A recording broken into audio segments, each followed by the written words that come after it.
5만 5천 명이 넘는 캐나다 우편배달부 노조가 다시 파업에 돌입할 수도 있다고 엄포를 놓고 있습니다. 지난해 벌어졌던 전국 규모의 파업이 종료된 지 6개월도 안 됩니다. 여기에 DHL도 파업에 나서 물류 대란이 우려됩니다.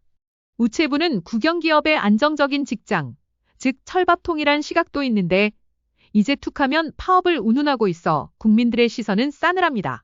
도대체 캐나다 우편 배달부들은 얼마를 받고 있을까요? 캐나다 우정공사의 설명에 따르면 왕실법인 소속인 우편 배달부들의 시급은 23달러에서 시작하여 최대 30달러까지 올라가도록 되어 있습니다.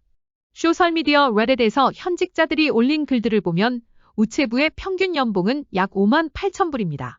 캐나다 전체의 교사 평균 연봉 6만 3천 불보다는 조금 떨어지네요. 그런데 우편 배달부 직원 노조, 즉 CUPW 직원의 70%는 이미 최고 급여 범위에 도달해 있습니다. 구직 사이트 인디드닷컴에 최근 올라온 캐나다우 전공사의 구인 공고의 연봉은 7만 3,103달러인데 노조 소속이 아닌 알버타주 포트 맥머리의 우편 배달부 감독직으로 보입니다.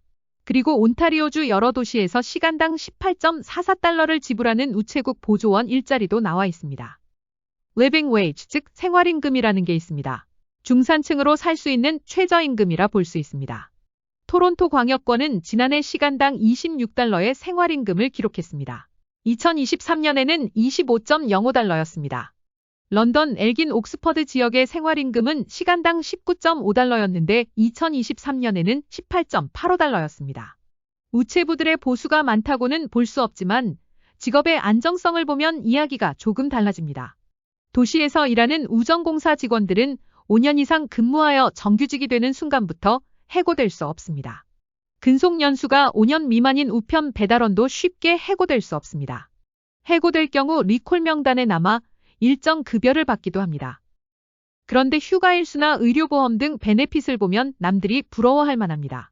캐나다 우정공사는 지난 5월 22일에 만료된 CUPW와의 현행 단체 협약을 인용하며 우편 배달원은 연간 3주간의 휴가를 시작으로 근속 연수가 28년 이상인 직원의 경우 최대 7주까지 휴가를 받을 수 있다고 밝혔습니다. 정규직 우편 직원은 연간 최대 13일의 개인 휴가를 받을 자격도 있습니다. 연금 및 기타 혜택도 있습니다.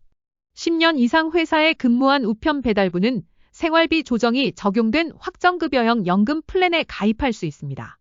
그러나 신규 직원은 확정기여형 연금에 가입합니다. 우정공사는 장기치료, 치과진료, 생명보험에 대한 포괄적인 보장을 제공한다고 설명합니다. 15년 근속 후 퇴직하는 직원들에게 제공되는 혜택인 퇴직 후 복리후생 보험료의 50% 이상을 우정공사가 부담합니다. 단기장애 보험은 근로자 급여의 70%로 최대 30주 동안 보장을 제공합니다. 캐나다우 전공사와 노조 간의 교착 상태에 빠진 협상을 조사한 산업조사위원회는 우정공사의 어려운 재정 전망을 관리할 수 있도록 돕기 위해 중대한 변화 조치를 권고했습니다. 보고서는 캐나다 우정공사가 사실상 지급불능 상태이거나 파산 상태에 처해 있으며 미래 세대와 공공서비스를 유지하기 위해서는 구조적 변화가 필요하다고 지적했습니다. 조사위원회는 매일 집집마다 배달되는 우편물을 종료하고 유연한 파트타임 노동을 활용하는 주말 배달로 확대할 것을 권고했습니다. 우정공사가 주말 배송에 파트타임 근로자를 채용하려는 움직임에 대해 노조는 반대하고 있습니다. 정규직 우편 배달부는 현재 주말 근무에 대해 초과 근무 수당을 받고 있습니다. 노조는 4년간 19에서 24%의 임금 인상을 요구한 데 반해 우정공사는 4년간 13.59% 인상안을 제시했습니다.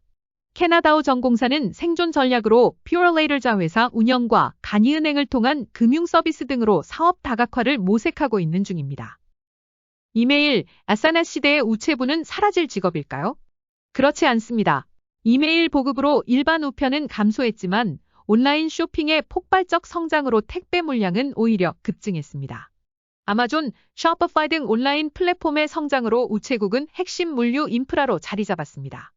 우정공사는 농촌 원격 지역까지 의무적으로 우편물을 배달해야 합니다. 민간 택배사가 수익성이 없어 외면하는 지역까지 책임지므로 공익적 역할이 남아 있습니다. 단순 우편물 분류 배달 역할은 자동화로 점차 줄어들 가능성이 높습니다. 하지만 택배 수요의 증가로 최종 소비자에게 물건을 전달하는 라스트 마일 배달은 여전히 인력이 필요합니다. 농촌 지역일수록 춥고 폭설이 오는 날씨에 우체부가 없으면 안 됩니다.